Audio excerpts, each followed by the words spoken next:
Today, I am pulling the trigger. With those words, Senator Panfilo Lacson shocked the Senate, unmasking what he claims is a web of corruption draining billions from the nation's flood control funds. But the bigger question is this: who's really pulling the strings, and why is the Commission on Audit suddenly in the hot seat? Good evening, I'm Becky Wilcox, and this is Insight News TV. Tonight we take a hard look at the scandal threatening to erode public trust in the government's most expensive infrastructure program.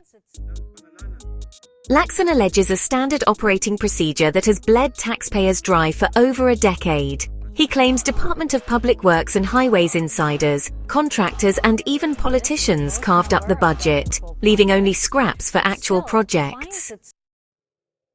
The numbers are staggering. 1.9 trillion peso poured into flood control since 2011, with more than half, 1 trillion peso, spent in just the last 3 years. And yet, communities in Bulacan, Pampanga and Mindoro still drown every monsoon.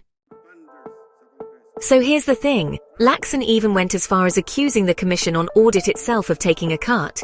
Somewhere between 0.5% to 1%. Senate President pro tempore Jinggoy Estrada echoed this suspicion, saying no ghost project could thrive without the involvement of the Commission on Audit. He's now urging the Blue Ribbon Committee to summon COA officials to testify. It's quite a situation, isn't it? But here's the twist. DPWH Secretary Manuel Banoan insists Bulacan's ghost projects are isolated cases. Lacson fired back, saying his probe proves otherwise, documenting irregularities across multiple provinces. And this raises another question. Why has corruption in flood control thrived under the noses of those who claim to champion reform? The Duterte administration often stood accused. But records show the biggest spike in funding, and the most questionable allocations happened after Duterte stepped down. Is this scandal exposing not just contractors, but also the weakness of Marcos Jr.'s governance?